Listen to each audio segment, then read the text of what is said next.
nothing left for me to hate, so I can lay me down, my brothers, on the ground. I bled today until Coyote comes to raise me up and carries me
Good evening and welcome to the Scottish Rugby Pod in association with the Scottish Rugby Blog.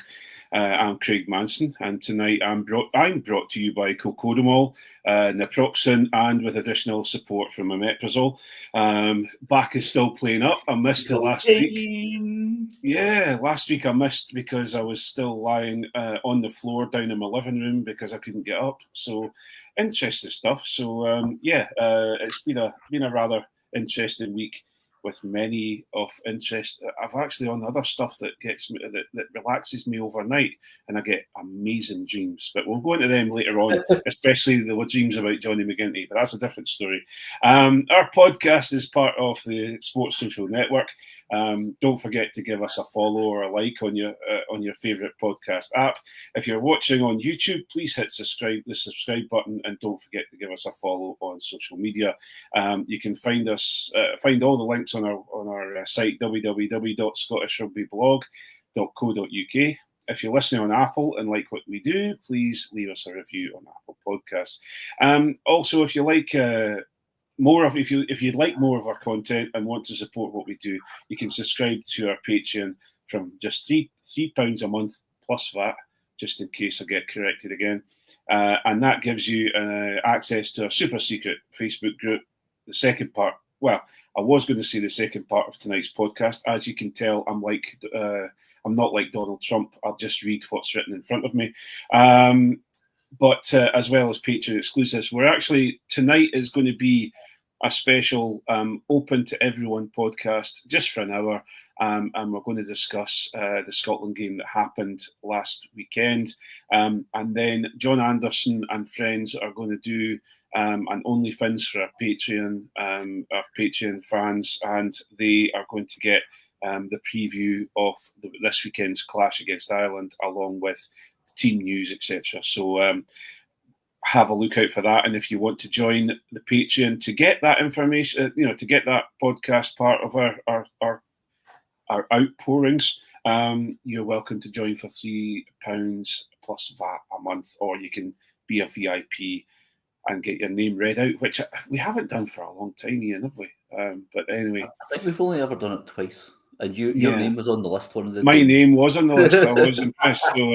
So anyway, so that's what we're going to be doing. Joining me tonight for this pod, as I've just alluded to, is Ian Hay. Good evening, Ian. How are you doing? Hello, Craig. I'm as flustered and unprepared as usual. During the build up there, the video that's on, our intro video, my camera is, the light is blinding. I need to find somewhere else to put it. Anyway, other than that, I'm all right, and I'm obviously in slightly less pain than yourself, Craig. So, I really should appreciate the fact that I've got things not too bad. Oh, good. And you are blinded by the lights.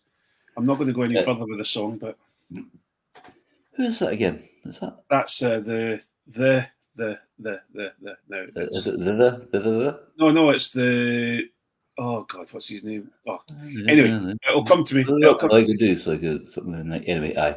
Anyway, The Weekend. There we go. That's it. I knew it was something I enjoyed.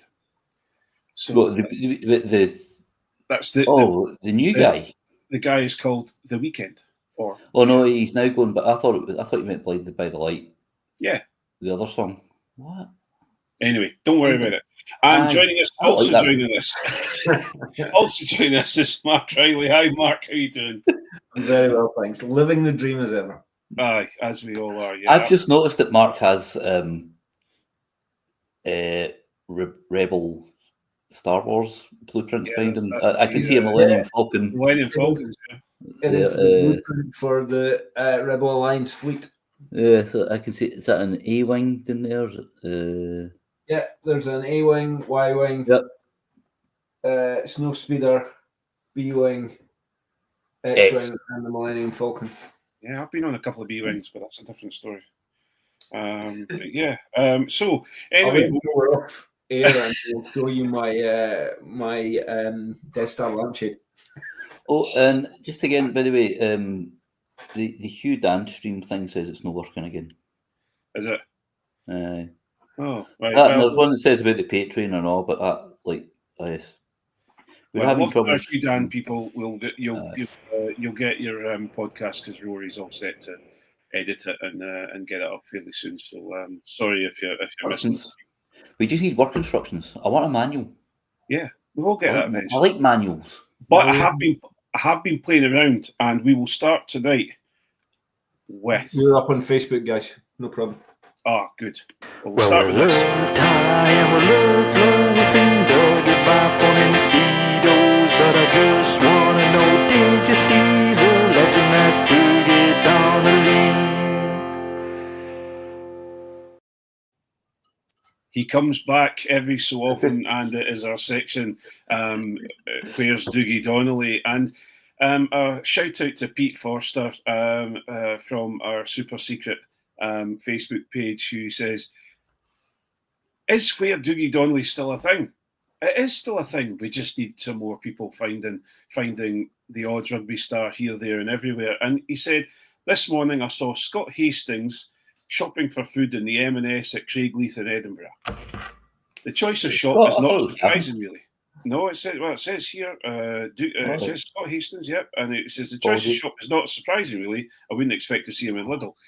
Now, Pete, we absolutely love that you've given us an opportunity to play Where's Dougie Donnelly, and I'm really, really happy that we've had a contribution from you. And further down in the comments, we have another Where's Dougie Donnelly that we might save for another time.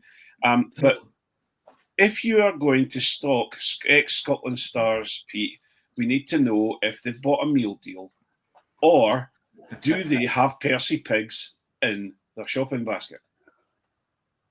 No, firstly, I don't know if Lidl do meal deals. Also, I apologise. You're right. The Gavin Hastings thing was about his interesting Lions selection. Yes. Yes. Aye. Anyway, sorry, Craig. I don't actually mean to scold Pete for not giving us more information, but if you are, it's great for him to revitalise us and make sure that we're doing a Dougie Donnelly. But if you are out there and you have tripped across a Dave Cherry, gingerly coming down a set of stairs in Edinburgh, or a Darcy Graham running for a bus. Ian Wallace is always good for this, running for a bus. There's always someone running for a bus, Ian. Darcy Graham would outrun the bus. He very much would. He'd definitely be able to jink in and out of traffic really easily as well. But if you have got a Where's Dougie Donnelly, please do send us it in. So that was us for the start off. Worth saying, we're absolutely not encouraging stocking, but we really need to know what his meal deal was. Yeah.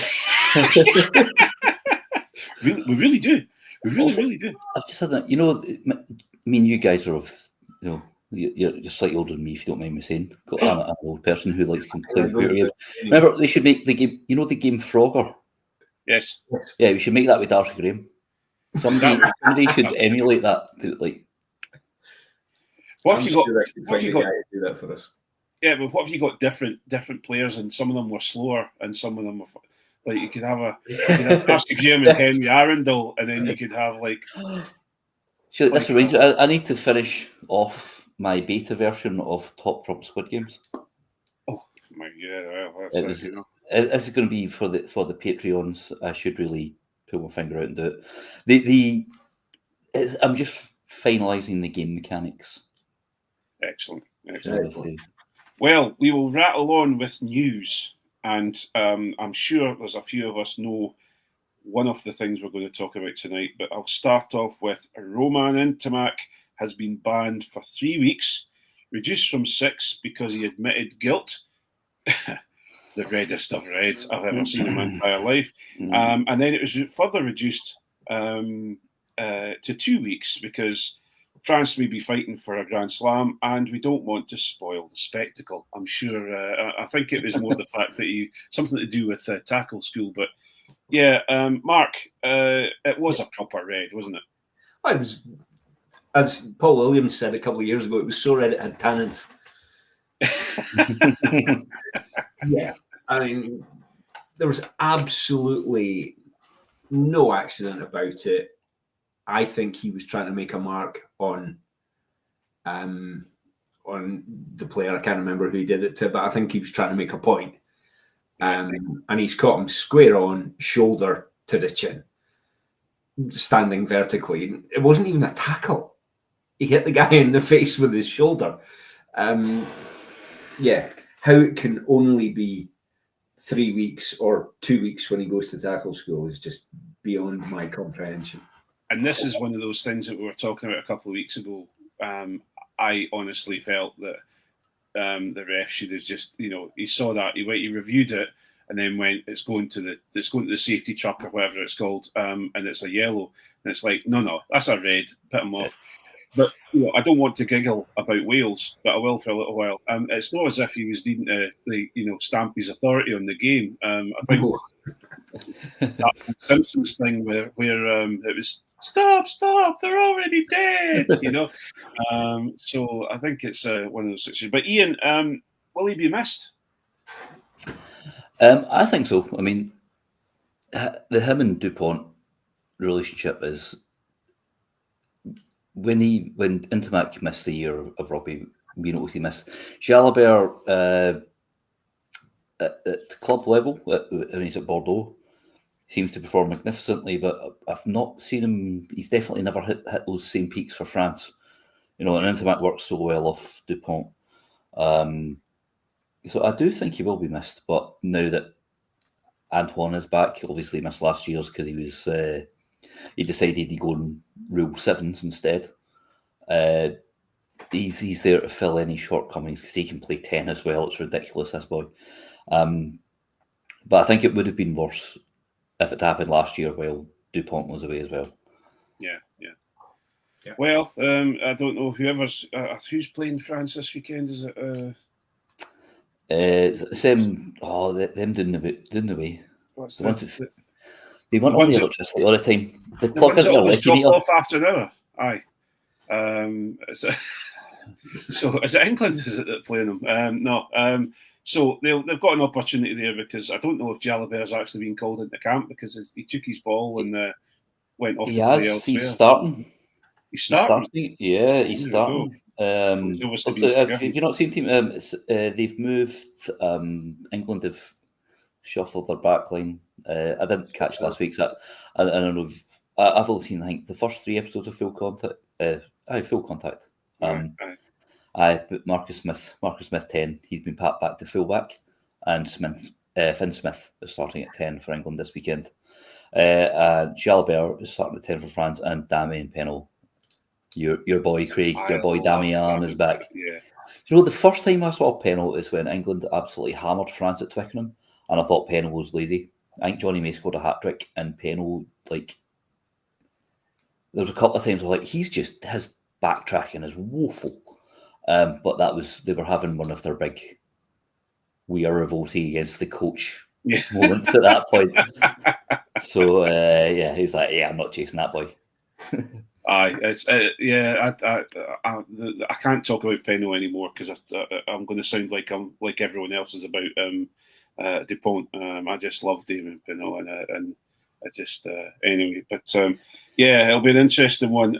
But Mark, the main bit of news today is, however, is Jamie Ritchie is leaving Edinburgh to go to what's the word? Hopefully, in my eyes, build his career further and take him a bit further, but also adds a little bit to the pension pot going down to Perpignan. I've been talking about this for some time. Is it good or bad news? I think at face value, it's good news. It's probably good news for the club. It's certainly good news for Jamie Ritchie. I haven't been to Perpignan, but knowing where it is in France, I'll bet the quality of life's pretty bloody wonderful. They're rugby daft in that part of the world, the kind of Occitan area. And he'll get the kind of crowds. I mean, we've all seen them when you see the guys from down there playing. The crowds are huge and vociferous, and also I can't remember who said it earlier, but I think it might have been Alan on the chat that it'll take out some of that. I'm trying to paraphrase because we're on non-Patreon, but it'll take some of that edge that Jamie Ritchie has and condense it somewhat, because we know the top 14 is a hard place to be, right? So yeah, I think it'd be great for the player. It'll sharpen his blade, shall we say? Yes, that's a great way of putting it. Thank you. Certainly. Well, it'll either focus him and sharpen him, or as Alan said, turn him into a diamond, or it'll turn him into an eye gouging ear biter. You just never know. So you have to watch the refs for that. But the SRU have said that they couldn't persuade him to stay. They tried their best. So he's either on a nice large wedge, or he had enough and he's decided to go and go to France. And I think, in my opinion, we've always talked about this. We've talked about this a little bit about Edinburgh, etc. I think some of the big Scotland stars need to go and play in England, or go and play in France, and go and get a little bit more experience, because it certainly has done a large amount for Richie Gray, for obviously Finn Russell, and also Blair Kinghorn. Johnny Beattie played a huge amount in France and really did a great job. Ian, people, and I've got brackets, John Anderson, say Edinburgh is an SRU safe house. So who else should go if we're wanting to develop the Scotland team a little bit more? Oh, wow, that's a harsh one. Well, what was to see what John was saying that there are a lot of people out there who talk about Edinburgh as a safe place, and I've said it myself. It's a safe place for all the big Scotland stars to play, because they're not hugely taxed on playing for Edinburgh, and they are paid a lot of money, and they're at home and they're looked after very, very, very well, and maybe it takes the edges off them. Maybe that's my thoughts anyway. Who would you like to see go and get a bit more experience? See, I'm not sure, because some of the older school, your Gilchrist and Hamish Watsons, they're not. They wouldn't be attractive to foreign parties, I don't think, maybe until they go into the retirement stages of their career. Even though Gilchrist, especially, I think, is still performing at a high level. That's almost a mean question to ask. I would say one thing would be like Harry Patterson needs more chance. So get rid of Buffelli, because he's. It's Buffelli's still under contract, right? I'm not. He is, yeah. Right, the injury problems. I'm sorry, and sports a cut and thrust nasty world. He's probably on a decent wage. We know that Duhan's re-signed. Darcy, you can't lose Darcy, can you? Mark Bennett. I've just seen Brian Douglas say Marshall Sykes. I was thinking maybe in that loose five area? Are you log jammed? Because we've seen, for example, the likes of Rory Darge, who was deemed surplus to requirements, has moved over to Glasgow and kicked things on a notch. I'm not, It wasn't so much. Richie's away, Watson's away. Yeah. To be quite honest, man, Bradbury. I think. And Mark Bennett. I think the ship's probably sailed for Mark Bennett. I think if Mark Bennett goes, it's not to improve his career, it's to make way for a new talent coming through. And I say that as a real shame, because I love Bennett as a player. I think at his best, he was fabulous. I had Mark Bennett in my 2010s Glasgow Warriors team of the decade, just for basically for the 14-15 season. Yeah, I think so. I saw him at the Commonwealth Games in 2014, and he's, although it was like Hoggy was wanting to, him whose name should not be spoken, he was the kind of big name that was playing there. It was Mark Bennett that really set the tournament alight for me. I'd not seen him like that before, and then he just kicked on. I don't think, and just off the top of my head, I don't think any of the Edinburgh backs will massively benefit. If we're talking specifically about France, I think the people you need to send to France are more specifically your forwards. Tell you who I'd like to see go. I'd like to see Glenn Young go. I think he's getting into that bracket where he's knocking on the door of the Scotland team. And if he were to go to the top 14 for a couple of years and get a real hard edge about him, I think he has the possibility of being a first pick for Scotland in years to come. And maybe Max Williamson would be the same, but I don't know enough about Max Williamson. Maybe Ewan Ashman, maybe? Maybe. Yeah. I'm a big fan of Patrick Harrison. I think he's got real potential. Paddy Harrison's really got a lot of potential. I think the background of the question was more... Sorry? Peebles boy, Patrick Harrison, to give him his full name. Yes, my apologies. I forgot that. No, I think it's not... I'm not trying to be cruel with a question. It's more the fact of, if you look at a lot of for example, the Scotland stars who have maybe got one or two caps, that are needing developed, or they need to maybe move out the way to develop more younger talent in an Edinburgh squad. So people like the Van der Merwes, people like Ali Price. You've got people like there's for example, now someone said Marshall Sykes. Now Marshall Sykes, I don't think he needs any more edge. What he needs is a bit more control, and I think he would maybe get that from another coach in England, or somewhere like that, or France. I think England would definitely get a little bit more control, because a lot of the teammates down there wouldn't put up with him giving away stupid penalties, and he'd probably end up getting a tidier, if you know what I mean. And then you've got people like Ben Healy, for example, who I think could be a fantastic 10. I think he's a great 10. He's just not used correctly. But I think he could be a fantastic 10 if he's developed a little bit more. And I think as in France, especially, and I just behind a big pack, he'd be. Yeah. I think especially with the boot that's on him, he is very, very good with his boot. So little things like that. That's what I was meaning with it, rather than who do you want to chuck out? It's more the fact of just going from there. But yeah, and Jamie, Jamie Ritchie's been a phenomenal player for Edinburgh. He really has gone through several coaches and always been a leading light in Edinburgh, and he still is an exceedingly good talent, especially at 7.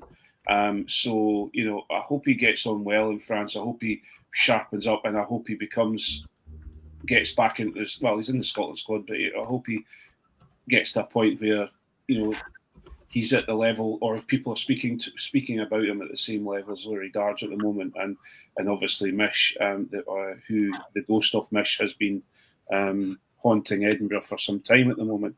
But anyway, we'll see how we get along. So we'll move on to the main part of the podcast tonight. Scotland 31, Italy 19. Tries from Rory Darge, Hugh Jones and Ben White in the first half, with Hugh Jones scoring 2 more in the second half, getting his hat-trick. Iain, Hugh Jones, player of the match. He's grown, really, really grown as a player. quite significant. Is he going to be thought of as, rather than Hugh Pilotu all the time, do you think he's going to be known as one of the Scotland legends? Yeah, that's one thing I was watching the game. I was doing the play right for the offside line. I was watching the game at my mate's tattoo shop, of all places. Within the first 10 minutes, we're like, Rory Darge has this, but then Hugh Jones comes along. I think he's, when he first broke through, we saw those line breaks, the attacking line breaks. We're like, oh, look at how quick he is. Look at the way he can weave through things. Now his reading of the game is just complete. Defensively, his game is improved so much from that time when we ended up putting him to full. Glasgow Warriors put him to full back, then into Quins, and he proved on Sunday. Yes, alongside Sione, he makes one of the deadliest combinations in World Rugby. Or individually, this man is now probably the most threatful outside centre in World Rugby. Like his try scoring record is insane. You look at somebody like Gary Ringrose, who's a very good player, but he's more of an all rounder. Hugh Jones' attacking threat is magnificent. His finish for the third one was incredible. It's like I said, he just reads the game so well. And the lines, the angles that he runs onto the ball, it doesn't matter if it's two Pilotu as such, that pullback that he does from all the time is a lethal weapon, but it really doesn't matter because Hugh Jones can pick a hole anywhere. Yeah, and his defensive frailties when he first hit the scene for Scotland have really gone, and he is. I think he's one. No matter taking my Edinburgh hat off because I want to slag off Glasgow all the time. I really do admire him for being able to go through what he has gone through and have his time at Harlequins. And again, there's another player who went away to an English team and came through the ranks there, and came away, and everyone liked him, and everyone thought he was a good player down there, and he really has jogged on from there. But Mark, Hugh Jones hat trick, Ben White try as well in the corner. Blair Kinghorn, Darcy Graham, Dave Cherry, all really showed up. Now, we'll talk about Rory Darge in a minute, but they really showed up. And I think, apart from maybe Hugh Jones's last try, although it was a beautiful pass from Kinghorn, as I am a Kinghorn fan, but his finish for the third try is slightly different. But Hugh Jones did, and also Ben White, the try was laid on for them as such. Yeah. You're really impressed by the supporting cast. Very much so. I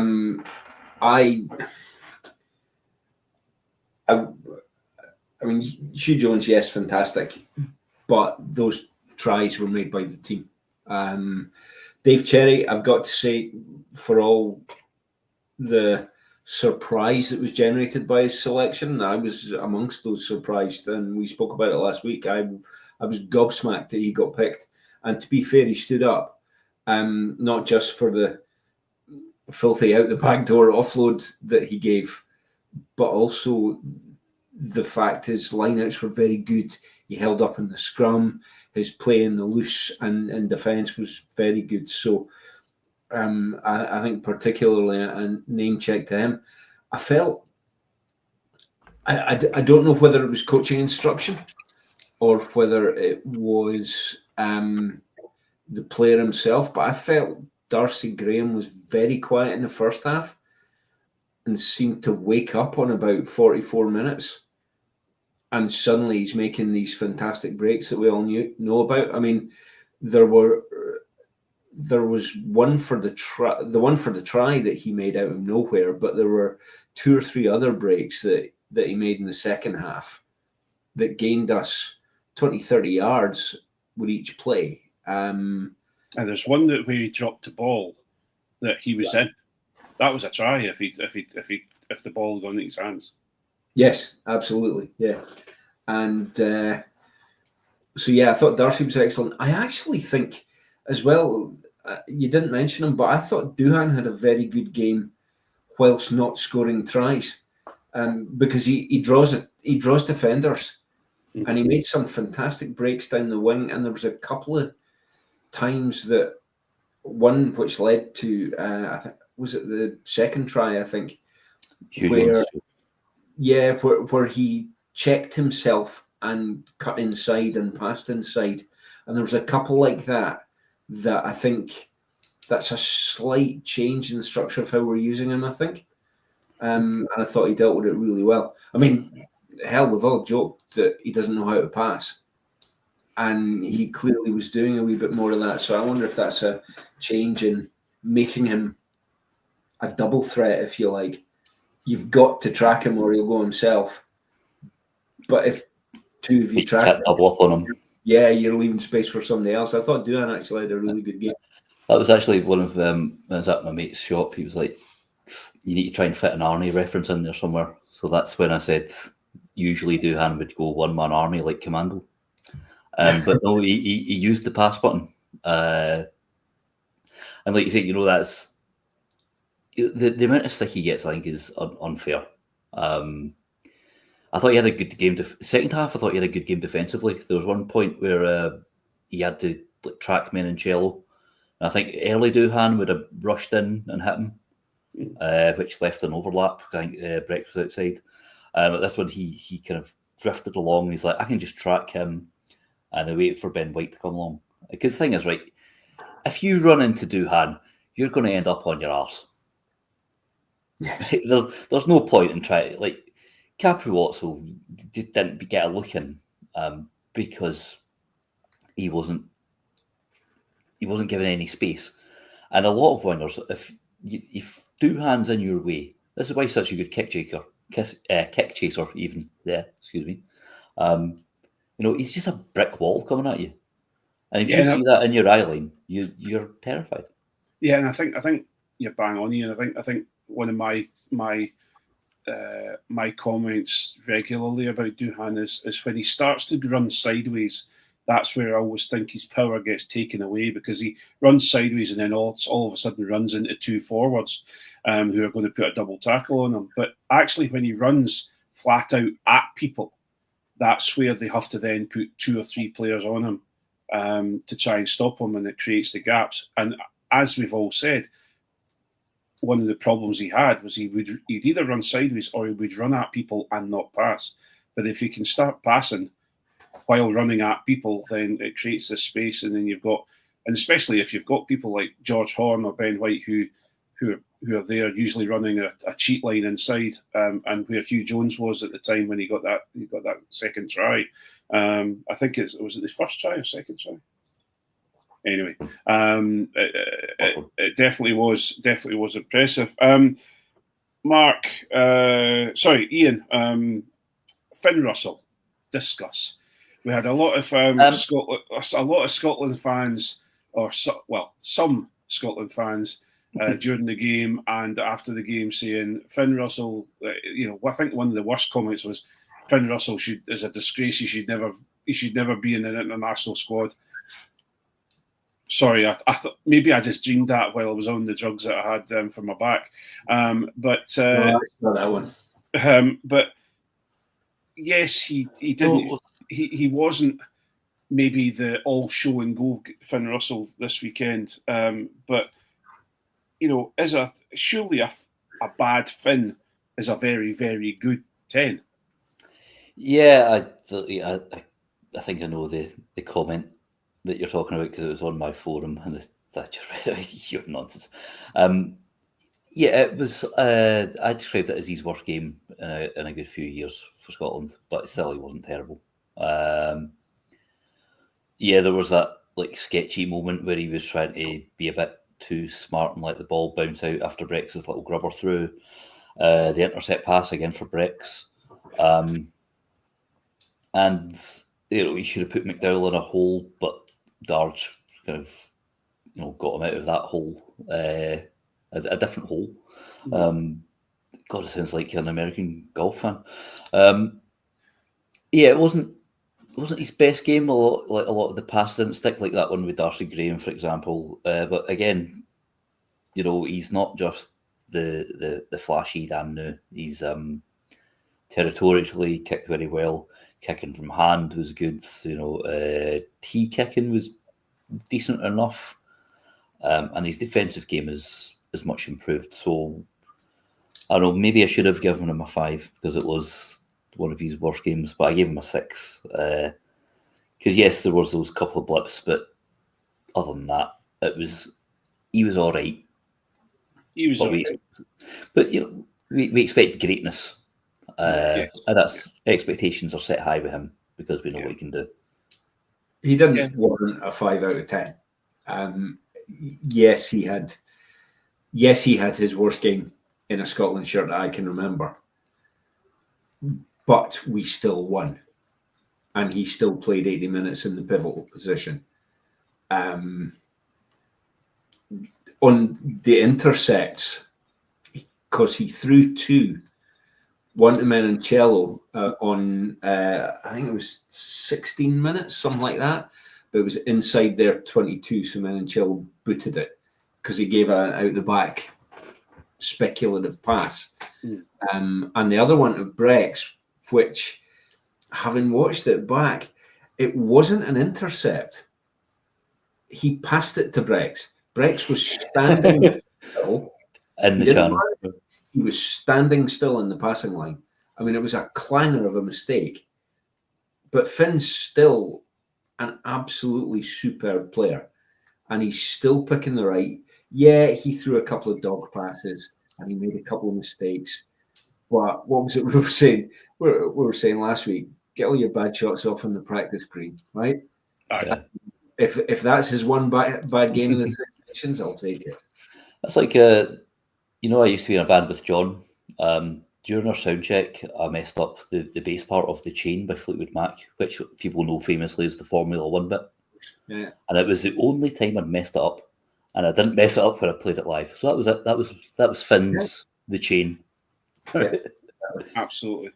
So before we move on, I'm going to do our dear friend Rory Baldwin a wee favour, and we'll go silent for 2 seconds to give him an ad break. And we'll come back now. Mark, Stafford McDowell. Yeah. He's a real confusion for me because I personally don't see everything that the Glasgow fans see in him. And there's still a lot of people saying he had a good game on the weekend. And I'm not saying he had a bad game, but I feel that there's a couple of players that maybe should have been in there instead of him. What's your thoughts? Should he stay or should he go?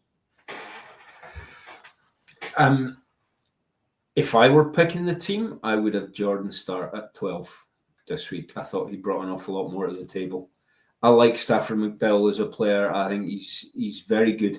I think could be doing him a disservice, but I think his strengths are defensive. He's a big unit. He's got a huge boot on him. He tackles hard. I mean, he's a very good player. Let's make none about it. And I can't remember when about in the game, but when he bundled Garbisi over his own line, was just superb, hunting him down and catching him. And that was just a good big one's going to be a good little one. Simple as that. And Stafford's a big unit. I don't think he did much wrong, but I think we have so much flair in the back line now. He maybe suffers from not standing out. Yeah, and Iain, that's what I was going to bring into the conversation was, in my opinion, in my humble opinion, we are now very, very used to the Sione Tuipulotu that can run at a defence and they have to do something to try and stop him. But he can distribute so well so that if he does run out of defence and put the ball out the back to Finn or to a second player, it drags the players in there. I don't see Stafford having the distributive game that maybe a Rory Hutchison, a Tom Jordan, and definitely a Sione Tuipulotu could do. I see him having the crash game, and I think he's a fantastic player for Glasgow at that. But what's your thoughts on that? I pretty much 100% agree, unfortunately. No, Sione is a massive loss. I don't know if you saw the stat pre-game. I hadn't seen it at the time, but on rewatching it, I did. Nearly 74% of times that Sione Tuipulotu took the ball into contact in last season's Six Nations, he made meters through contact, which is, like even someone like Gregory Aldrich was on 50%. That's amazing. And it is that just incredible variation on Tuipulotu's game, which makes him such a nightmare. It's like we were saying there, Doohan learning how to pass. That's just added one thing to his game. Tuipulotu's got that whole range. Staffy, massive left boot, fan favourite, big hard runner, but then you look at someone like Tom Jordan. Scotland now, we want a second playmaker. So even if you look at when Pete Horne was playing at 12, Pete Horne Finn Russell loved having Pete Horne outside him because he was like, Pete Horne shouts instructions at me. He lets me know the pass is on, and then he can pick a pass as well. Tom Jordan has that same 10, 12 skill set. Interestingly, I've seen, I think I mentioned it a couple of weeks ago, Franco Smith isn't keen on Jordan at 12 because a perceived lack of physicality, and this was something that Tom English commented on. But then when they talk about Jordan at 10, they say his physicality is an asset. So I think between Jordan and Finn Russell, you do have enough physicality in defence because Russell's D game has ramped up massively over the last, I think, since he went to France. And it gives the dual playmaker option. And also Jordan knows Hugh Jones, as does Staffy, obviously. But I think Jordan has enough physicality to play at 12. That's what people were worried about. Obviously, against Ireland, you might be coming up against Aki Henshaw. But, he has, we have to not just be thinking about defensively, thinking we have to score points to win the damn game. Yeah. So I think Jordan has. I think that's maybe, and because there's lots and lots and lots of howls about Rory Hutchison and people, why is he not being used by Tooney, etc. But I've got a feeling that is one of the major reasons why he doesn't play at 12 for Scotland, is that because Hutchie has the most, his running lines, his gait, he's got a beautiful run on him, and the pass on him is very, very, very good, almost Finn Russell-esque. But again, I don't see him getting across the gain line as much as probably Tom Jordan.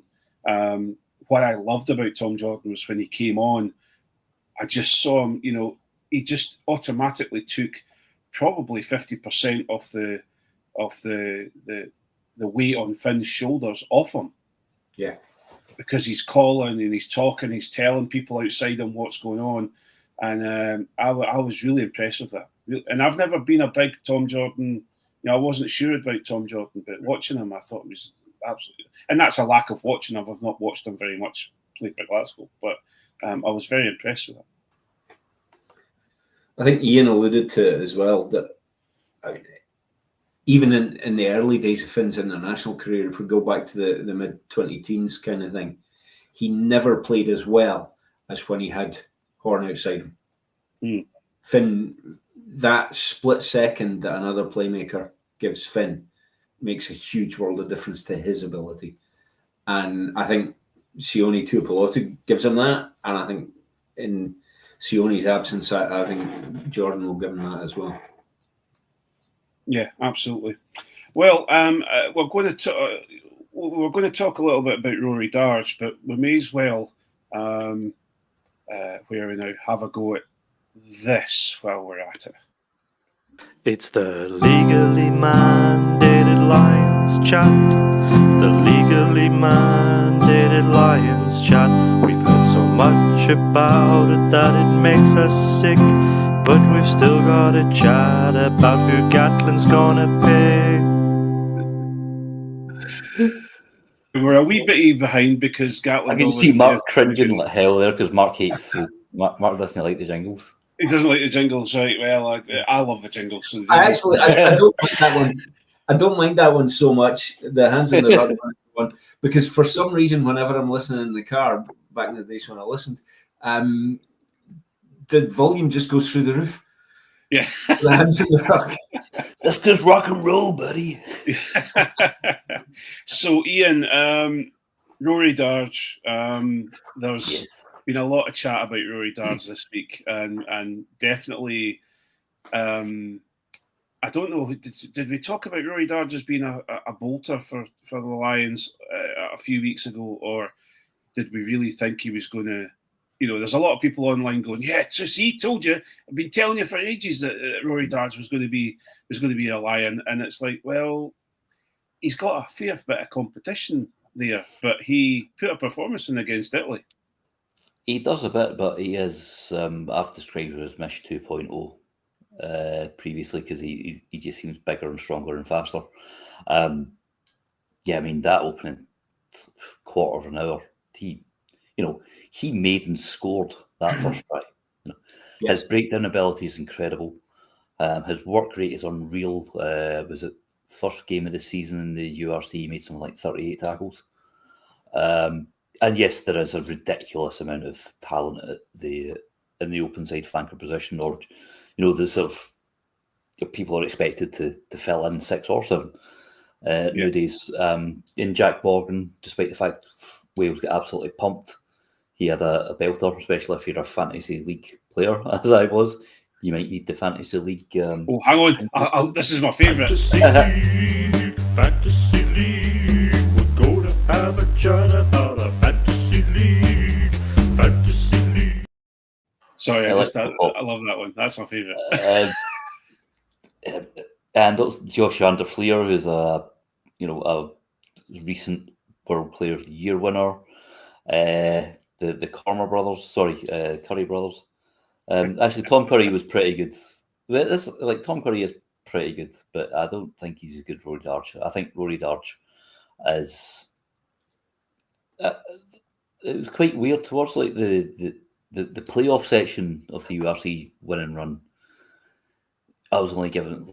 He was like a 7 out of 10. He was doing a lot of dirty work, but Ferguson and Dempsey were smashing folk. So you didn't maybe think he was making an impact, but it's like he does a lot of dirty work. And then on games like on Saturday, when you see him to the fore, what he's good at, just stripping the ball off people, stopping the other team, getting an attacking platform. He is absolutely top drawer. There's a lot of good 7s, like I said, but he is, for me, he's up there with Van der Fleer at his best. He's better than Tom Curry. He's better than Jack Morgan. And Jack Morgan, I think those two are really good players, but I think Rory Darge is a better player. Yeah. I can see Mark got his glasses on, so there's some stats coming here. I'm reading something. I've been taking notes. No, you mentioned that, Iain, the turnover, and I was so impressed by it that's why I took the actual timings of it. Italy. Darge's very first turnover. Italy were on the attack on halfway, on the Scotland side of halfway, in fact, and Darge ripped the ball.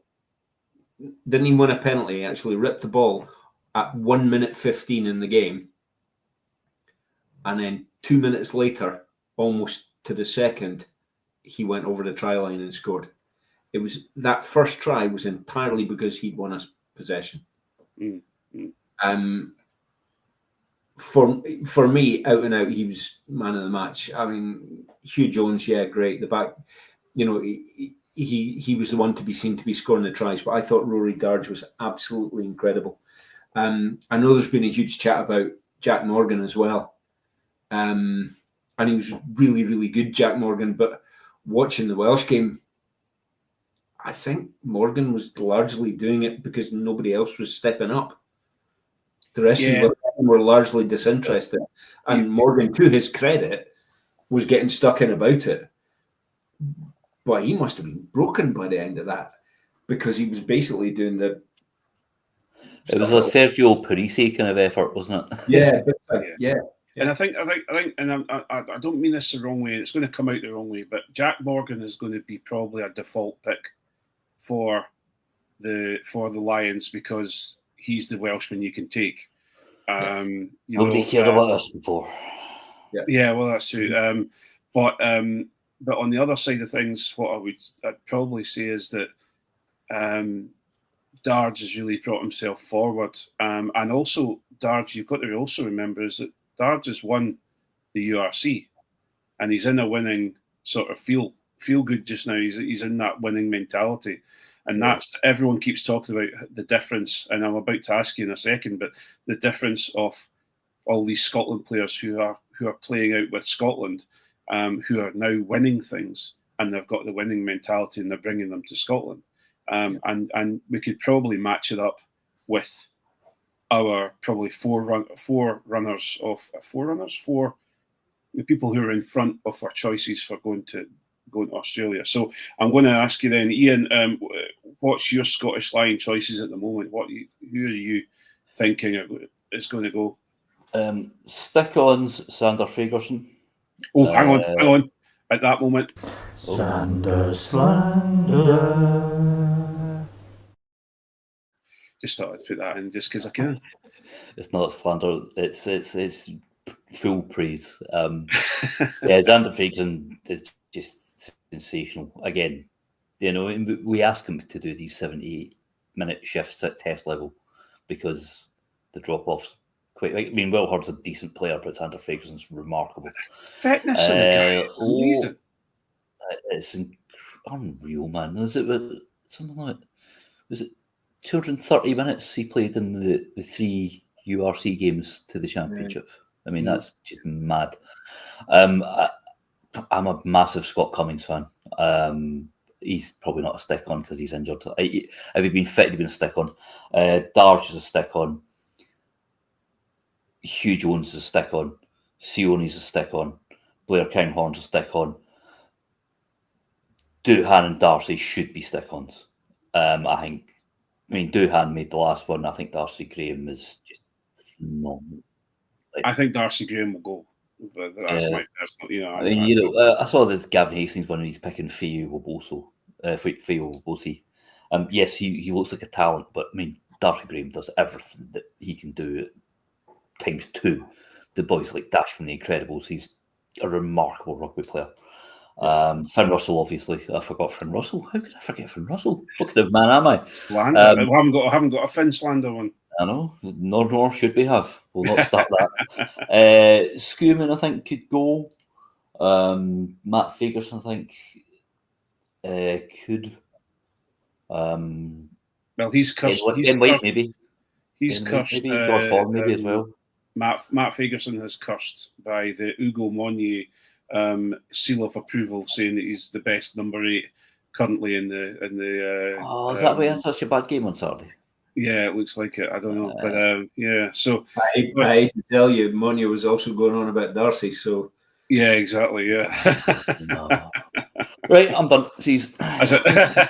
So, Mark, what's your thoughts? Anything to add to that?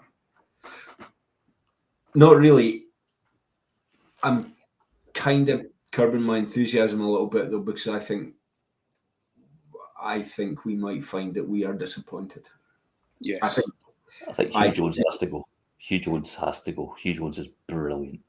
I think Sione's got enough in the bank. Yeah. I think he's got enough in the bank, rather. I think he'll go. I think Finn will go.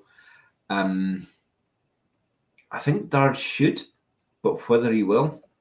I see. That's the one I think we're going to be disappointed with. I could see a lot of, let's call them senior Irish players going. Yeah. I just think that Rory, don't get me wrong. I think he's well worth going. I've got no problem with it at all. I think he should be there on the plane. But I really think we're at a stage where he will be the one that we are going. What? Because O'Mara's going to be too old by that point. Like Van der Fleer, fine. Conan's getting on a bit. Caelan Doris, he's mainly an 8. Not for long. Byrne. But more of a lock nowadays. He's 32, 33. He's older than you think he would be because he ended up having to go to Scarlets to get again. O'Mahony was going to retire at the end of last year's Six Nations. What on earth kept him playing this long? Yeah. I think you're talking about Feo Boso now. I do agree Feo Boso is an emerging talent, but Darcy Graham beat the Australians in the last year and he didn't. So Darcy's as good and brings experience. Yeah, definitely. Right, well, we'll finish up with that chat and put your fingers in your ears, Mark. We'll finish off with this. Hands in the rock, who has got their hands in the rock? Hands in the rock, hands in the rock, who has got their hands in the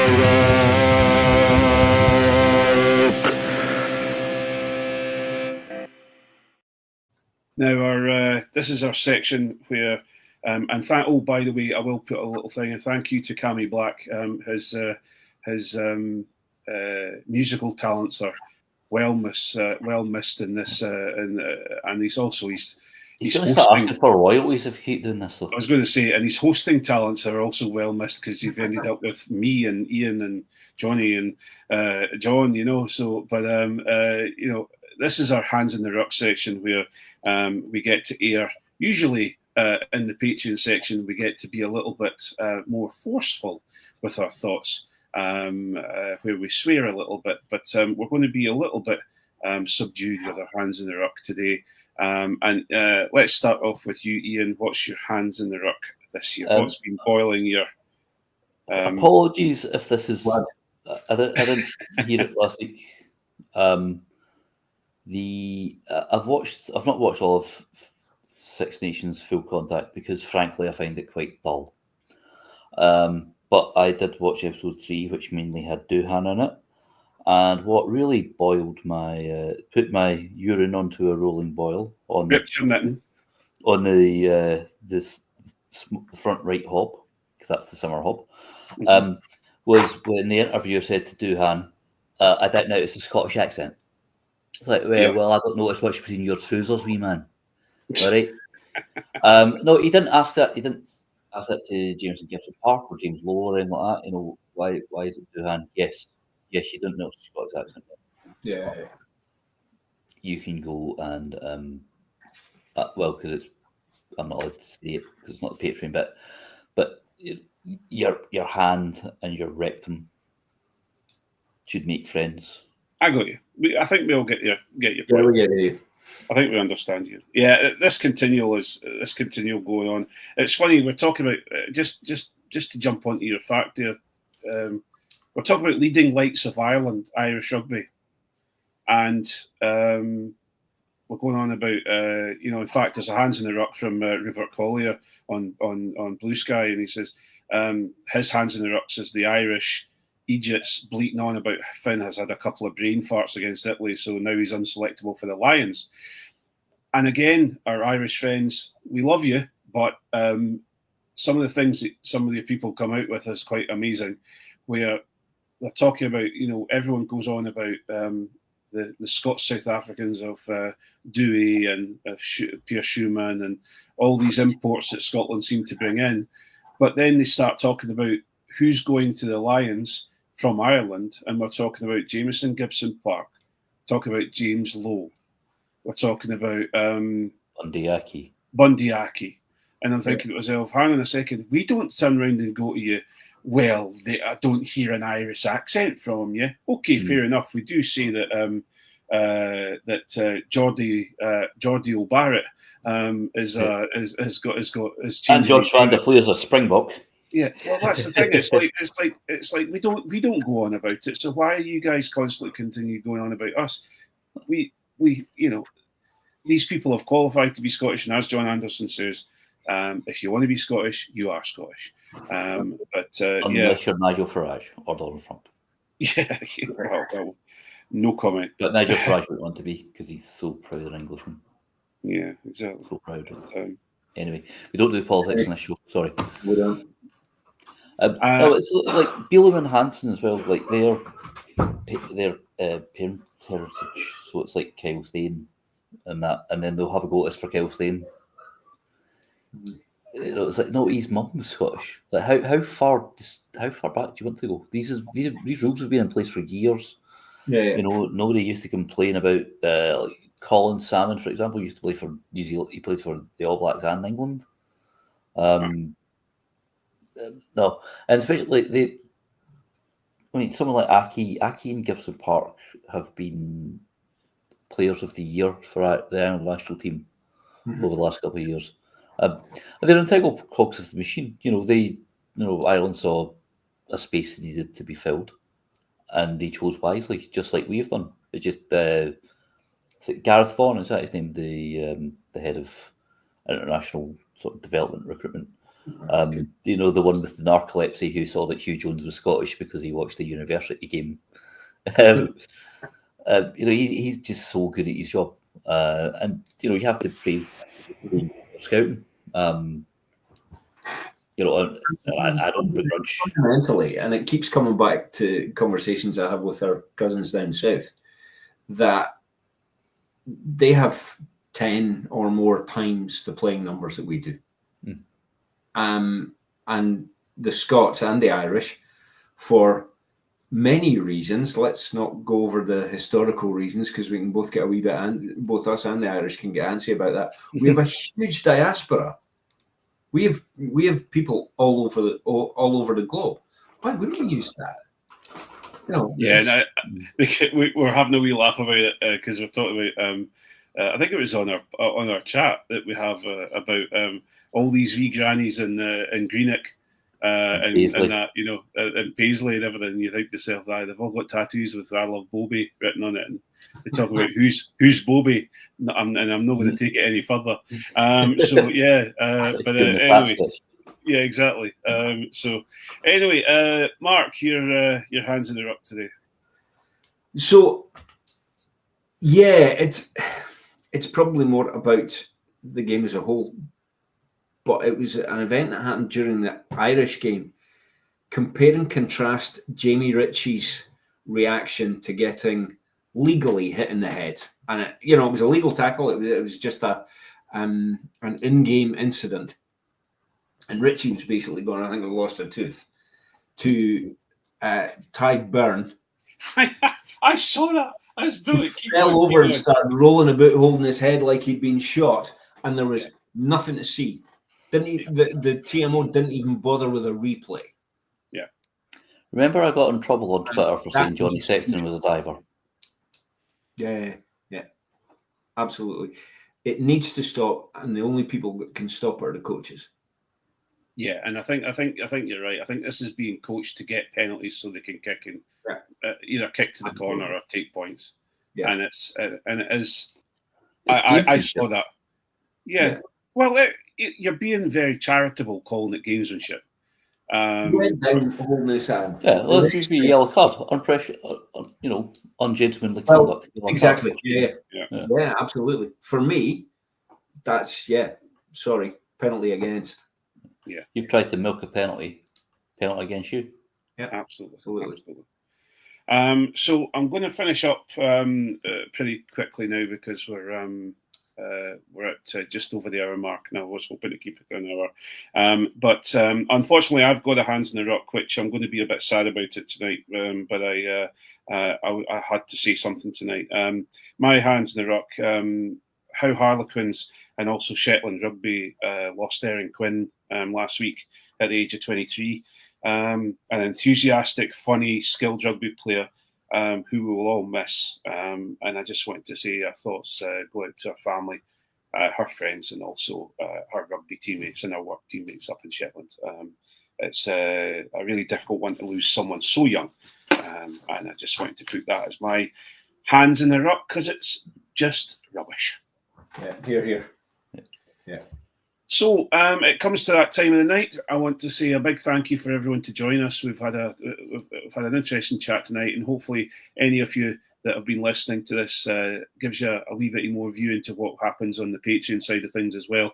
And if you want to join us on Patreon, please go to www./Scottish Rugby Patreon / if you type in Patreon and Scottish Rugby Podcast, you'll find it.